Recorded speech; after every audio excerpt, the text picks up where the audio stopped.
All right, so we're going to make a histogram with this data right here that I have. And let's say that this is grades for a particular class on a exam. And we're going to go ahead and we're going to make a histogram for that. So the first thing I need to do is I need to determine what my boundaries are. So we go to the lowest score on the whole list here. We want to find the lowest score, and that's 56. And what we want to do is we want to go 0.5 lower than 56. So 55.5 is going to be the lowest boundary. And then we want to decide how long do we want to make, or how wide do we want to make that interval.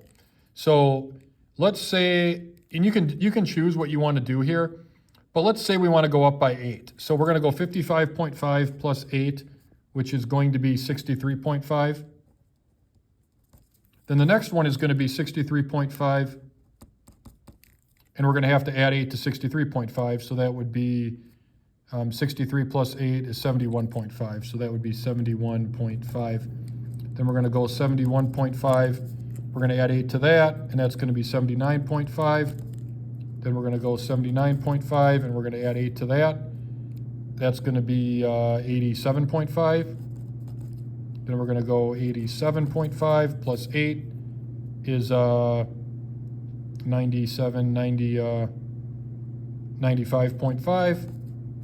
And I think there's no, do we have any, or we do have a few higher than that. So then we got to go to 95.5.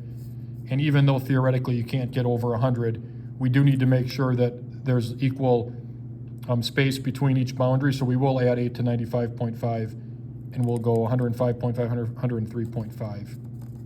So notice a couple of things. First of all the boundaries have an equal interval of 8, right? Each one is the same width of 8. So that's important when we do this. And that's one of the key things. The other thing is we went to 0.5 because we have all whole numbers here.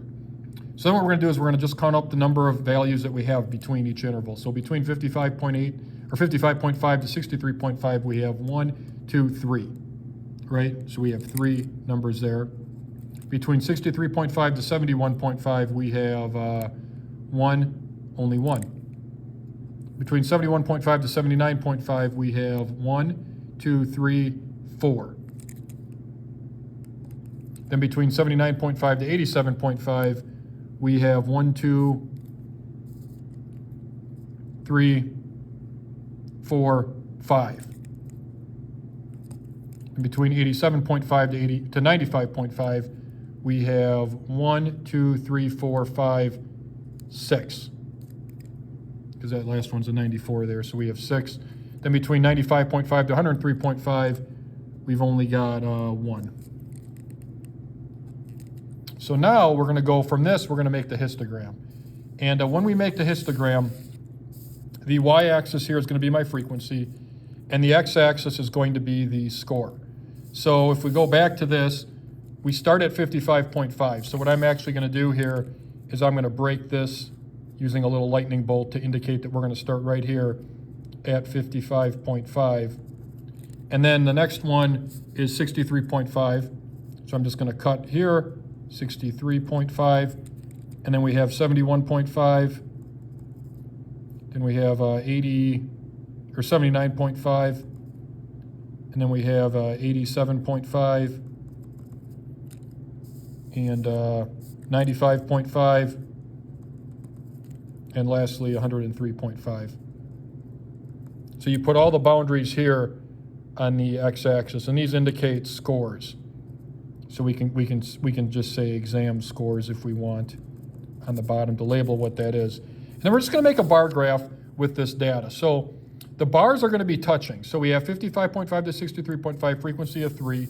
So if I look here, every frequency, highest it goes up to is 6. So therefore on here I can go 1, 2, 3, 4, 5, 6. We don't have anything higher than 6. So we have, for the first one, it's just 3. So from 55.5 to 63.5, we're just going to make a bar going up to 3, like that. For the second one here, we're going to 1. So we're just going to make the bar touching to 1, at 1. The next one, we have it at 4. So we're going to make the bar here touching all the way to 4. And then we have, for the next one, we have 5, from 79.5 to 87.5. So that goes up 1.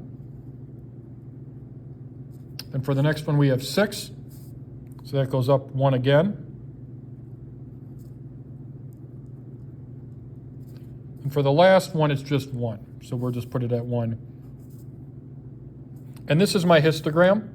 So the histogram is essentially bars that touch at the boundaries. And this allows us to compare the data. As you can see, we can see that the bars kind of continue to go up even though it does drop here to the end. And it just gives us a nice, what we call histogram of the data. So that's how you do a histogram. I would start just by finding the boundaries, determining how wide you want to make each interval. And there's really no right or wrong answer to that. You can kind of pick and choose. Usually you want to get somewhere between 5 to 10 of these intervals here. Just got to make sure they're all equal.